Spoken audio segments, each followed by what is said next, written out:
മറ്റു വാർത്തകളിലേക്ക്. സുഡാനിൽ കുടുങ്ങിയ ഇന്ത്യക്കാരെ തിരികെ എത്തിക്കുന്നതിന്റെ ഭാഗമായി പ്രധാനമന്ത്രി നരേന്ദ്രമോദി വിളിച്ച ഉന്നതതല യോഗം അവസാനിച്ചു.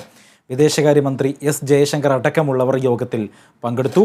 വിവരങ്ങളുമായി എബി ജോൺ തോമസ് ചേരുകയാണ്. എബി, എന്തൊക്കെയാണ് വാർത്തയുടെ വിശദാംശങ്ങൾ?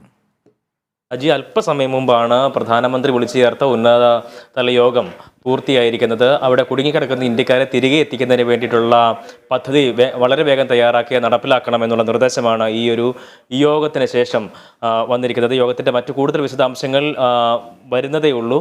നേരത്തെ ഈ സുഡാനിലെ സാഹചര്യം അത് ഏത് രീതിയിലാണ് എന്ന തരത്തിലെല്ലാം അവിടുത്തെ തുടരുന്ന പ്രശ്നങ്ങളെല്ലാം തന്നെ പ്രധാനമന്ത്രിക്ക് മുന്നിൽ വിദേശകാര്യമന്ത്രി ഒപ്പം തന്നെ സേനാ മേധാവികളെല്ലാം തന്നെ പങ്കെടുത്ത യോഗത്തിൽ അവർ അവിടുത്തെ സാഹചര്യങ്ങളെല്ലാം തന്നെ പ്രധാനമന്ത്രിയെ ബോധ്യപ്പെടുത്തുന്ന ഒരു സാഹചര്യം ഉണ്ടായിരുന്നു. നേരത്തെ തന്നെ കഴിഞ്ഞ ദിവസം തന്നെ ഇന്ത്യയുടെ സൗഹൃദ രാഷ്ട്രങ്ങളായിട്ടുള്ള സൗദി, ഒപ്പം തന്നെ അമേരിക്ക, US, UK തുടങ്ങിയ രാജ്യങ്ങളിലോടെല്ലാം തന്നെ ഇതുമായി ബന്ധപ്പെട്ടുള്ള കാര്യങ്ങളെല്ലാം തന്നെ ചർച്ച ചെയ്തിരുന്നു. എങ്ങനെ അവിടെ കുടുങ്ങിക്കിടക്കുന്ന ആളുകളെ തിരികെ ഇന്ത്യയിലേക്ക് എത്തിക്കാൻ കഴിയും, ഈ കാര്യം ആവശ്യപ്പെട്ടുകൊണ്ട് മലയാളികളടക്കമുള്ള ഇന്ത്യക്കാരെ അവിടെ നിന്ന് തിരികെ എത്തിക്കണമെന്ന് ആവശ്യപ്പെട്ട മുഖ്യമന്ത്രി പിണറായി വിജയനും കഴിഞ്ഞ ദിവസം പ്രധാനമന്ത്രിക്ക് കത്ത് അയച്ചിട്ടുണ്ടായിരുന്നു. എന്തായാലും ഈ വിഷയങ്ങളെല്ലാം തന്നെ ഇന്നത്തെ യോഗത്തിൽ വിശദമായി തന്നെ ചർച്ച ചെയ്യപ്പെട്ടു. ഏതാണ്ട് 1 മണിക്കൂറോളം നേരം ഈ യോഗം നടന്നു. 3 മണിയോടുകൂടിയാണ് യോഗം ആരംഭിച്ചത്. അതിനുശേഷം ഇപ്പോൾ ഈ അല്പസമയം മുമ്പാണ് ഈ യോഗം പൂർത്തിയായിരിക്കുന്നത്. എന്തായാലും അവിടെ കുടുങ്ങിക്കിടക്കുന്ന 4000-ഓളം വരുന്ന ഇന്ത്യക്കാരുണ്ട് എന്നാണ് ഗവൺമെൻറ്റിൻ്റെ കണക്കിൽ പറയുന്നത്. ഇതിലേതാണ്ട് 2800-ഓളം പേരെ തിരികെ എത്തിക്കുക എന്നുള്ളതാണ് സർക്കാരിൻ്റെ മുന്നിലുള്ള ലക്ഷ്യം. കാരണം ബാക്കിയുള്ള ആളുകൾ അവിടെ ഏതാണ്ട് സ്ഥിരതാമസമായിട്ടുള്ള ആളുകളാണ്. ഇന്ത്യയിൽ നിന്ന് അവർ വളരെ കാലം മുമ്പ് പോയി അവിടെ സ്ഥിരതാമസമായിട്ടുള്ള ആളുകളാണ്. അവരൊരിക്കലും തന്നെ ഒരുപക്ഷെ ഇന്ത്യയിലേക്ക് തിരികെ വരാനായിട്ട് താല്പര്യപ്പെടാത്ത ആളുകളാണ്. അതുകൊണ്ടാണ് ഈ 2800 ആളുകളെ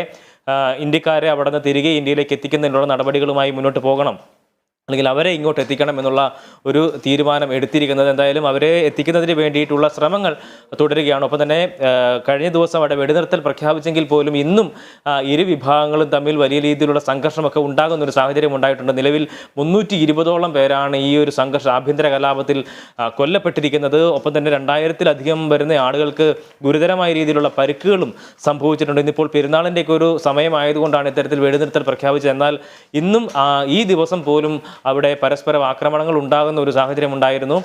ഒപ്പം തന്നെ അമേരിക്ക കൂടുതൽ ആളുകളെ സുഡാനിലേക്ക് എത്തിക്കുന്ന ഒരു സാഹചര്യം കൂടി ഉണ്ടായിട്ടുണ്ട്. കാരണം പട്ടാളക്കാരെ എത്തിക്കുന്ന ഒരു സാഹചര്യം കൂടി, കാരണം അവിടുത്തെ എംബസി ഒഴിപ്പിക്കുന്നതുമായി ബന്ധപ്പെട്ടുള്ള നടപടിയുടെ ഭാഗമായിട്ടാണ് കൂടുതൽ സൈനികരെ അമേരിക്ക സുഡാനിലേക്ക് എത്തിച്ചിരിക്കുന്നത്. ഇത്തരത്തിൽ മിക്ക രാജ്യങ്ങളും അവിടെ നിന്ന് അവരുടെ ആളുകളെ അവിടെ നിന്ന് ഒഴിപ്പിച്ചുകൊണ്ട് പോകുന്നതിനുള്ള നടപടികൾ തുടങ്ങിക്കൊണ്ടിരിക്കുകയാണ്. ഇന്ത്യയുടെ ഭാഗത്തു നിന്നും അതിന് സമാനമായ രീതിയിലുള്ള ഇടപെടലാണ് ഉണ്ടായിക്കൊണ്ടിരിക്കുന്നത്. 1 മണിക്കൂർ പിന്നിട്ട 1 മണിക്കൂറിലധികം നീണ്ടു നിന്ന ഒരു യോഗം പ്രധാനമന്ത്രി നേതൃത്വത്തിൽ അല്പസമയം മുമ്പ് ചേർന്നു. അത് പൂർത്തിയായിരിക്കുന്നു.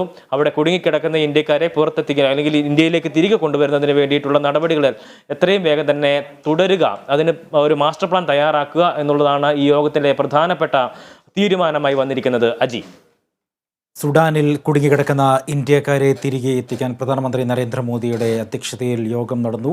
ഈ വാർത്തയുടെ വിശദാംശങ്ങൾ നൽകുകയായിരുന്നു നാഷണൽ ഡെസ്കിൽ നിന്നും എബി ജോൺ തോമസ്. അതേസമയം സുഡാനിൽ സൈന്യവും അർദ്ധസൈന്യവും തമ്മിലുള്ള ഏറ്റുമുട്ടൽ തുടരുന്നതിനിടെ 72 മണിക്കൂർ വെടിനിർത്തൽ പ്രഖ്യാപിച്ചു. ഈദുൽ ഫിത്തർ പ്രമാണിച്ചാണ് അർദ്ധസൈനിക വിഭാഗമായ റാപ്പിഡ് സപ്പോർട്ട് ഫോഴ്സ് വെടിനിർത്തൽ പ്രഖ്യാപിച്ചത്. ലോകരാജ്യങ്ങളും ഐക്യരാഷ്ട്രസഭയും വെടിനിർത്തൽ പ്രഖ്യാപിക്കാനും പൗരന്മാരെ സുരക്ഷിതരാക്കാനും ആഹ്വാനം ചെയ്തിരുന്നു. സുഡാനിലെ ആഭ്യന്തര സംഘർഷത്തിൽ മരണം 300 കവിഞ്ഞു. നിലവിലെ സാഹചര്യത്തിൽ സ്ഥിതിഗതികൾ നിരീക്ഷിച്ചു വരികയാണെന്നും സുഡാനിൽ കുടുങ്ങിയ ഇന്ത്യക്കാരെ തിരിച്ചടിക്കാനുള്ള നടപടികൾ ആരംഭിച്ചുവെന്നും കേന്ദ്ര വിദേശകാര്യ മന്ത്രാലയം വിളിച്ചു ചേർത്ത യോഗത്തിൽ ധാരണയായി.